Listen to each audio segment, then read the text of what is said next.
Good morning, everyone. Boker Tov. Today, of course, is 9/11. 23 years ago, tragically, over 3,000 innocent people lost their lives. This week's Torah portion discusses over 70 different mitzvot. And one of the commandments is the mitzvah to build a fence. The Torah says if you build a new home and you have a flat roof, you must build a fence around the roof. Why?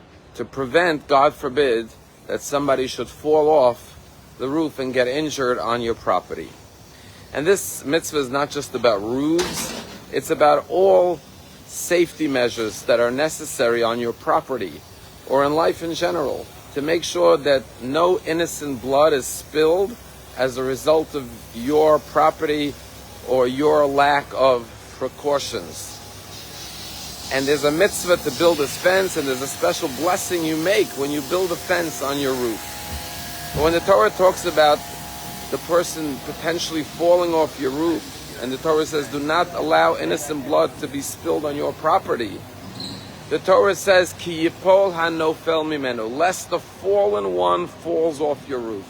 And Rashi asks, why are we calling the person the fallen one? Before he fell, he hasn't fallen yet. So why is it lest the fallen person fall off your roof? And Rashi gives us a very deep insight. And Rashi says that nothing happens by accident or randomly. This person may have been destined to fall. He was meant to break a leg, so to speak.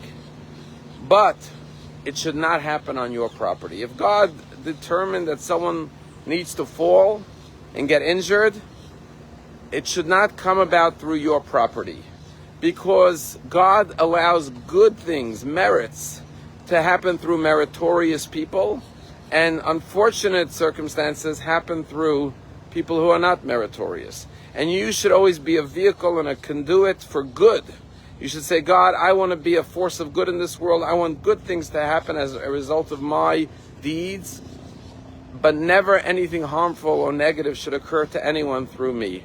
And therefore, even if in God's plan this person was destined to fall, you still have to put up the fence because it shouldn't happen through you or your property.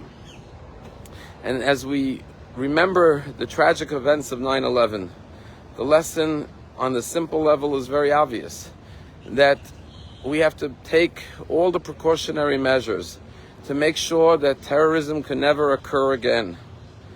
And tragically, just last week, a plot to attack a Jewish center in Brooklyn was foiled, which God forbid was intended to be worse than 9/11. Whenever I fly to Israel, I try to fly El Al. Even before 9/11, Israel's El Al airlines would never allow the cockpit to be open. We learn from the past, and we keep on taking more and more measures to secure and prevent innocent people from losing their lives, as we tragically witnessed on 9/11. I have a brother-in-law, his name is Rabbi of Dini's brother. He's a Chabad rabbi in Manalapan, New Jersey. One of the things he does is run a summer camp. In the summer of 2001, there was a kid who came to camp, a little boy, and on like the third day of camp, he was climbing in the park on one of the monkey bars. He fell and he broke his leg. And the parents had him rushed to the hospital and he needed a cast. And the father was furious and said to the rabbi, I sent my kid to your camp. He didn't have proper supervision. The counselors weren't paying attention. How did they let him fall? And they really berated the rabbi and pulled the kid out of camp. A few months later, the father comes back and he hugs the rabbi, kisses the rabbi, and says, Rabbi, I can't thank you enough. I apologize for all the terrible things I said. And my brother-in-law said, why? What happened? And he said, you're not going to believe it, but my son was in a cast all summer. And I was furious at you and at the camp.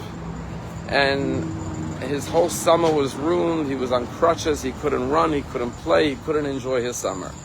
Finally, the day came to take the cast off. And it was a big celebration in the family. He was finally going to get his cast off.